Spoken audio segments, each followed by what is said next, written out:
मैं बहुत बार देखता हूं कि बच्चे टेस्ट क्यों देते हैं, क्योंकि टेस्ट देना है जी। मतलब there is no aim to it कि मुझे इससे एक्सट्रैक्ट क्या करना है, मुझे इससे निकालना उस दिन यानी 25 मई को भी उसी तरह से अटेम्प्ट करोगे। बिल्कुल। और अगर आपके पास कोई प्लान नहीं है, कोई अप्रोच नहीं है, सो व्हाट विल हैपन इस एग्जाम के प्रेशर में, उन 2 घंटों के प्रेशर में ना आप उसे और खराब कर दोगे जी। सो जहां पे आपको शायद 80 मिलने वाले थे आपको 60 मिलेंगे। ठीक है। सो टेस्ट सीरीज से लेके मेरा ये पर्सनल ओपिनियन है कि आप एक प्रोसेस पे ध्यान दीजिए। मोटा मोटी टेस्ट हो या एग्जाम हो, 3 ही टाइप के क्वेश्चन होंगे।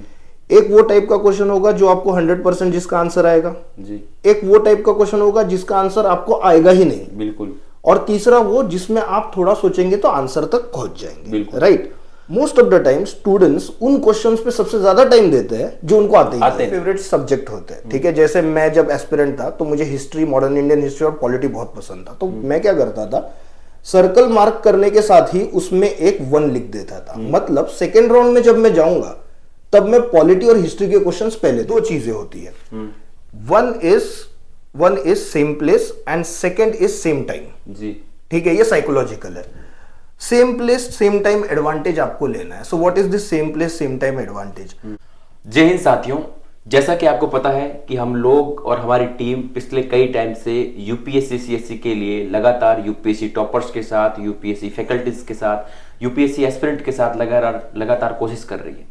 इसी सिलसिले में आज हमारे साथ विराज राणे सर हैं, जो जीएस स्कोर की सबसे बेस्ट फैकल्टीज में मानी जाती है। और इनकी जो, अगर हम लोग जब यूपीएससी टॉपर से बात करते हैं तब वो कहते हैं कि रिवीजन हो या टेस्ट सीरीज हो या फिर मॉक टेस्ट की बात करें या फिर इन तमाम एग्जाम को लेकर बात करें, सबसे अगर टेस्ट सीरीज के लेकर सर बहुत फेमस है, जाने माने जाते हैं। और इनकी टेस्ट सीरीज जो रियल एग्जाम में भी बहुत सारे क्वेश्चंस आते हैं, इनसे बात करने की कोशिश करते हैं। सर बहुत बहुत आपका स्वागत है हमारे स्टूडेंट्स व्यू चैनल पे। Thank you so much. हाँ सर, अपने बारे में थोड़ा सा शब्दों में बताइए। बहुत सारे स्टूडेंट जानते हैं, लेकिन कब से आपने ये अपने इस फील्ड में यूपीएससी की जर्नी में आए और कब से तमाम स्टूडेंट जो आपके पढ़ने से सिलेक्शन लेते हैं, ये सफर कैसा रहा? ओके, सो प्राइमरीली तो मैं एक लॉ स्टूडेंट रहा हूँ जी। और लॉ परस्यू करने के बाद मैंने सिविल सर्विसेज की तरफ रुख मोड़ कर लिया। After my attempts what I did was, Mumbai में सिखाना शुरू कर चुका था।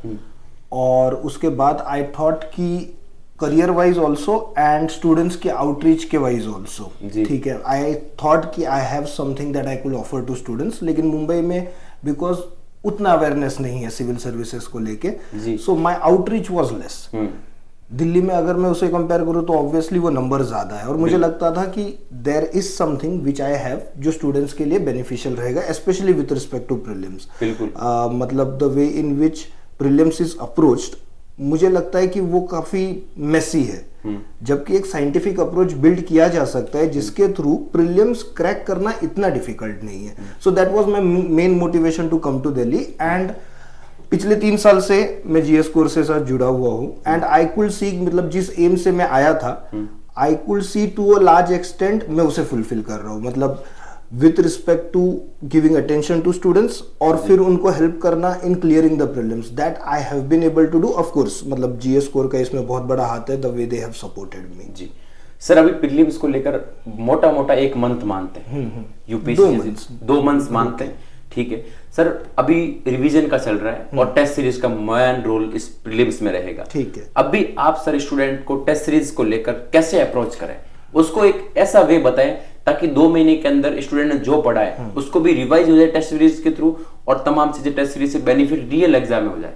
ओके, सो टेस्ट सीरीज ना, सबसे पहले Gopal, it should not be taken into consideration as a ritual. मतलब मैं बहुत बार देखता हूं कि बच्चे टेस्ट क्यों देते हैं, क्योंकि टेस्ट देना है जी। मतलब there is no aim to it कि मुझे इससे एक्सट्रैक्ट क्या करना है, मुझे इससे निकालना क्या है। ऑलराइट, देखिए टेस्ट सीरीज में ना दूसरी सबसे बड़ी प्रॉब्लम जो मैं देखता हूँ, एक तो चलो ये हो गई कि स्टूडेंट्स उसे एक रिचुअल मानने लगे और इसे रिचुअल की तरफ फॉलो करते हैं। सेकंड जो प्रॉब्लम मैं देखता हूँ, it is basically with respect to कि स्टूडेंट्स का टेस्ट सीरीज में पहला जो फोकस होता है दैट इज मार्क्स, जबकि वो नहीं होना चाहिए। देखिए अलग अलग टेस्ट सीरीज अलग अलग डिफिकल्टी लेवल्स की होती है, तो किसी टेस्ट में आपको एक पर्टिकुलर मार्क्स मिलेंगे, किसी में दूसरे मार्क्स मिलेंगे।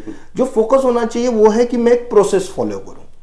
टेस्ट आपके लिए it is equivalent to an examination, और जो एग्जामिनेशन में आप करने वाले हो वो आपको टेस्ट में करना है। बिल्कुल। अगर आप टेस्ट को एक हैपहैज़र्ड वे से अप्रोच करते हो, what it will do is आप उस दिन यानी 25 मई को भी उसी तरह से अटेम्प्ट करोगे। बिल्कुल। और अगर आपके पास कोई प्लान नहीं है, कोई अप्रोच नहीं है, so what will happen is exam के प्रेशर में, उन 2 घंटों के प्रेशर में ना आप उसे और खराब कर दोगे जी। सो जहां पे आपको शायद 80 मिलने वाले थे आपको 60 मिलेंगे। ठीक है, सो टेस्ट सीरीज से लेके मेरा ये पर्सनल ओपिनियन है कि आप एक प्रोसेस पे ध्यान दीजिए। एंड इफ आई से what is the process basically is कि टेस्ट आपको 1 गो में सॉल्व नहीं करना। देखिए, मोटा मोटी टेस्ट हो या एग्जाम हो, 3 ही टाइप के क्वेश्चन होंगे। एक वो टाइप का क्वेश्चन होगा जो आपको 100% जिसका आंसर आएगा जी। एक वो टाइप का क्वेश्चन होगा जिसका आंसर आपको आएगा ही नहीं। बिल्कुल। और तीसरा वो जिसमें आप थोड़ा सोचेंगे तो आंसर तक पहुंच जाएंगे। Right. So what I suggest is कि कम से कम 2 राउंड होने चाहिए। ऑलराइट, फर्स्ट राउंड में आप उन क्वेश्चंस को अटेम्प्ट कीजिए जिसको आपको पता है कि 100% श्योर है या नियरली 100% श्योर है। ठीक है। सेकंड, जिन क्वेश्चंस का आंसर आपको नहीं आता वो नहीं आता, ईगो पे लेने वाली कोई बात नहीं है। उस क्वेश्चन के सामने क्वेश्चन पेपर में ही एक क्रॉस मार्क कर दीजिए, वो क्वेश्चन आपको फिर से नहीं देखना। देखिए Gopal, what the problem is कि most of the time students उन क्वेश्चंस पे सबसे ज्यादा टाइम देते हैं जो उनको आते नहीं। बिल्कुल सही। और फिर जो थर्ड कैटेगरी ऑफ क्वेश्चंस रहते हैं ना, जिस पे उन्हें टाइम देना चाहिए, जिसके बेसिस पे उनको मार्क्स मिल सकते हैं, अगर वो थोड़ा सोचेंगे तो वो लॉजिकली कनेक्ट कर लेंगे, उन क्वेश्चंस पे वो टाइम ही नहीं देते। वो क्वेश्चन जो है वो थोड़ा सा इंपेशेंट होकर सॉल्व करते हैं, एंड दैट इज वाई जहां पे उनके मार्क्स आने चाहिए वहां पे नहीं आते। ठीक है। सो फर्स्ट राउंड में ये 2 क्वेश्चंस हो गए। थर्ड राउंड के लिए फर्स्ट राउंड में ये सब क्वेश्चन हो गए, तो सेकंड राउंड के लिए what you have to do is you have to focus upon those questions जो आपको थोड़ा सोचने पे आंसर दे दे। बिल्कुल। ठीक है। अब इसमें क्या करना है ना, जब आप फर्स्ट राउंड के थ्रू जा रहे हो तो वो क्वेश्चंस जो आपको आ सकते हैं, 100% नहीं आते लेकिन आ सकते हैं, उनके सामने आपको एक सर्कल मार्क करना है जी। उसमें भी what I would suggest is कि किसी किसी के कोई फेवरेट सब्जेक्ट होते हैं। ठीक है, जैसे मैं जब एस्पिरेंट था तो मुझे हिस्ट्री, मॉडर्न इंडियन हिस्ट्री और पॉलिटी बहुत पसंद था, तो मैं क्या करता था, सर्कल मार्क करने के साथ ही उसमें एक 1 लिख देता था। मतलब सेकेंड राउंड में जब मैं जाऊंगा तब मैं पॉलिटी और हिस्ट्री के क्वेश्चंस पहले देखूंगा। बिल्कुल।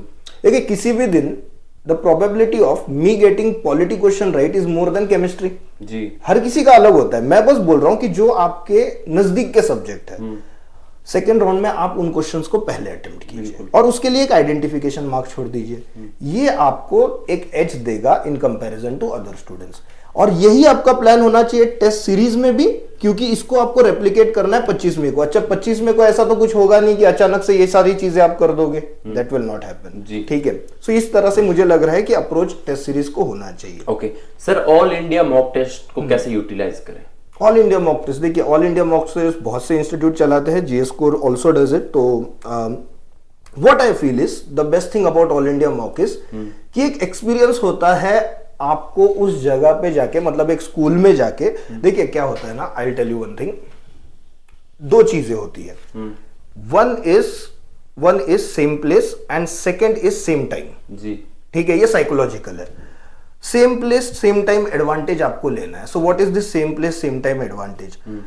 सेम टाइम एडवांटेज का मतलब है जिस टाइम पे आप एग्जाम दे रहे हैं, 25 मई को जो आप एग्जाम दे रहे हैं ना, उसी टाइम पे आपको टेस्ट भी देना है। बिल्कुल। ताकि उस तरह से ना आपका माइंड अलाइन हो। Second is same place advantage, मतलब जहां आपको एग्जाम दे रहे हैं वही अगर आप प्रैक्टिस करें, हाँ वही अगर आप प्रैक्टिस करें तो आपकी यूटिलिटी बढ़ेगी, मतलब आपका फोकस बढ़ेगा। अब same place, exact same place तो हो नहीं सकता है क्योंकि यूपीएससी सेंटर कहीं पे भी ले सकती है, बट मतलब ऑफलाइन, राइट, ऑफलाइन में क्या होगा ना, आपको वो स्टिमुलेटेड माहौल मिल जाएगा, तो you will actually no in a better way कि कौन सी ऐसी चीजें हैं जो आपको अफेक्ट करती है। फॉर एग्जांपल मैं एक छोटी सी बात आपको बताता हूं। मैंने जब ऑल इंडिया मॉक दिया था, जब मैं एक एस्पिरेंट था, तो व्हाट आई रियलाइज इज कि बीच के गैप में जब मैंने एक हेवी लंच किया तो सीसाइड में मुझे थोड़ा सा स्लीपीनेस लगा, मुझे थोड़ा सा आलस आने लगा। सो that was an indication for me कि मुझे ब्रेक में कुछ हेवी नहीं खाना है। ठीक है, आइदर फ्रूट्स खाने या कुछ लाइट खाना है, बट हेवी नहीं खाना है। So that is the advantage. Second thing is all India mock जो है ना, वो इनकम्प्लीट है विदाउट अ गुड एक्सप्लेनेशन जी। जब आप ऑल इंडिया मॉक देते हो और उसके साथ आपको एक्सप्लेनेशन थ्रू वीडियोस या फिर पीडीएफ्स या फिर दोनों मिलता है, तभी जाके उसकी यूटिलिटी पूरी होती है, बिकॉज देन यू नो कि आप कहाँ शायद गलत हुए थे। And third is mentorship. देखिए आपने मॉक दे दिया, आपको कुछ मार्क्स मिले, अच्छे मिले बुरे मिले, that is a different thing, ठीक है। आपको कुछ मॉक में कुछ मार्क्स मिले, now what has to be done is आप कहाँ पे गलत हो या आप कैसे और अच्छा कर सकते थे, that has to be your focus and that has to be the focus of the institute जो मॉक लेता है। बिल्कुल ठीक है। जस्ट मॉक लेना, again I am saying, mock भी रिचुअल की तरह नहीं देना चाहिए, सारे भीड़ जा रही है मैं भी चलता हूं मॉक दे देता हूं, ठीक है, that should not be the case.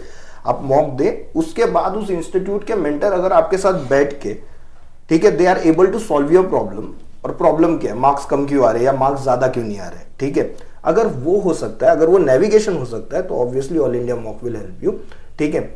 I will suggest to take up a mock, all India mock, जहां पे ये आपको मिलता हो, जैसे जीएस कोर में भी ऑफर है, ठीक है, भले ही आप हमारे पूरे स्टूडेंट नहीं हो, बट अगर आप ऑल इंडिया मॉक के स्टूडेंट हो, सो मॉक में जो आपका परफॉर्मेंस रहेगा ना, we will analyse with you and we will help you in bettering the same. Sir अभी 25 मई को यूपीएससी प्रीलिम्स है, यस, तो कब तक लास्ट टेस्ट देना चाहिए, आपको क्या लगता है? 10 दिन पहले बंद कर देना चाहिए। अच्छा, 10 दिन पहले। देखिए अगर मैं आपको सजेस्ट करूं तो आप उसके दौरान भी टेस्ट दे सकते हैं, बट आई विल से कि आप स्कोर मत देखिए। मतलब जब मैं खुद एस्पिरेंट था तो मैं आखिरी दिन तक टेस्ट देता था, it was only so that मैं रिदम में रहूं, वो मेरी रिहर्सल चलती रहे, बट मैं स्कोर नहीं देखता था, because it will affect you psychologically, ठीक है। सो बेटर है कि आप टेस्ट दे दीजिए और स्कोर मत देखिए। लेकिन अगर आपको पता है कि आप टेस्ट देंगे तो स्कोर देखेंगे ही, तो टेस्ट मत दे दीजिए। इट विल बी, मतलब it might take you in the wrong way, ठीक है। और टेस्ट सीरीज कितनी लगाए? मेरे हिसाब से कम से कम, मतलब कम से कम नहीं, ज्यादा से ज्यादा 2 इंस्टीट्यूट्स, उससे ज्यादा जरूरी नहीं है। अगर आपने 2 अच्छे इंस्टीट्यूट्स की टेस्ट लगाई है तो that is more than enough for you in the prelims examination. Okay sir, 1-2 question है, स्टूडेंट घबरा जाता है प्रीलिम्स को एग्जाम को देखकर, जब अगर फर्स्ट अटेम्प्ट, जैसे मैं अगर यूपीएससी प्रीलिम्स देने जाऊंगा तो थोड़ा घबरा जाता है, और गर्मियों का समय भी, अभी मई में गर्मी आ जाएगी, और गर्मी को देखकर बहुत घबरा जाता है एकदम, और एग्जाम में, रियल एग्जाम में फोकस नहीं बना पाता। तो क्या मानते हैं सर आप? बिल्कुल ये होता है, ये साइकोलॉजिकल इशू बिल्कुल होता है। देयर आर 2 और 3 remedies for it Gopal. First and foremost दिमाग से ये हटा दो कि यूपीएससी नहीं हुआ तो क्या होगा। ओके, ये मतलब शायद मैं बोलते रहता हूँ ये स्टूडेंट्स को, देखिए यूपीएससी नहीं होगा, कुछ ना कुछ तो अच्छा होगा ही, राइट। लाइफ बड़ी है, भगवान ने टैलेंट तो दिया ही है सबको, सो कुछ ना कुछ अच्छा होगा। Second thing is stay hydrated, और बाहर का खाना मत खाइए, ओके, ठीक है। मतलब जो घर में बना है उसी पे फोकस कीजिए, अदरवाइज आपकी हेल्थ पे इफेक्ट होगा, और वो साइकोलॉजिकली एक्चुअली ज्यादा होगा। अगर आप एक दिन भी बीमार पड़ते हैं ना, तो वो 4 दिन आपके दिमाग को इफेक्ट पड़ेगा, ठीक है। Third thing what I will say is stay connected with your family, stay connected with your friends. देखिए आपकी लाइफ में ऐसे लोग हैं जो आपको तभी भी प्यार करेंगे जब आप यूपीएससी के ऑफिसर बने या ना बने, दैट इज इमैटेरियल, ठीक है। So stay connected to such people, ठीक है। फिर you will be at emotional ease, you will basically be at emotional ease, and stay away from negative people, ठीक है। One more thing, this is the last one, follow a process, ठीक है। जो internal motivation के basis पे अगर आप पढ़ाई करते हैं ना, तो आपके बम्स बहुत होंगे रास्ते, बिल्कुल, ठीक है। रादर देन दैट आप खुद को एक टाइम टेबल में, एक प्रोसेस में बांध दे, फिर आपके पास शायद वो टाइम ही नहीं रहेगा या फिर वो टाइम कम रहेगा। देखिए what I will say is, जैसे साइंस में एक साइन कर्व रहता है, तो वो ऊपर जाता है और वो नीचे आता है, तो मोटिवेशन का भी ऐसा ही है, वो ऊपर जाएगा वो नीचे आएगा, अप्स एंड डाउन्स, राइट, बिल्कुल। अब हमारा ये काम है, बिकॉज हमने एक प्रोसेस में खुद को बांधा है ना, एक तरीके में अगर हम लोग खुद को बांधते हैं, तो हमारा काम है कि जब वो ऊपर जा रहा है ना, तो उसे मैक्सिमम पुश करे, और जब वो नीचे आ रहा है ना, तो उसे मिनिमम पे रखे। नीचे तो वो आएगा, ठीक है, वी आर ह्यूमंस, वो नीचे तो आएगा, हमारा काम है उसे कम से कम नीचे रखे। हाँ, even then if students have problem, तो मैं आपके माध्यम से ये बता दूं, we are there, GS core is there, students can communicate with us, जो उनकी पढ़ाई की प्रॉब्लम है, we are ready to solve, no problem with respect. Okay.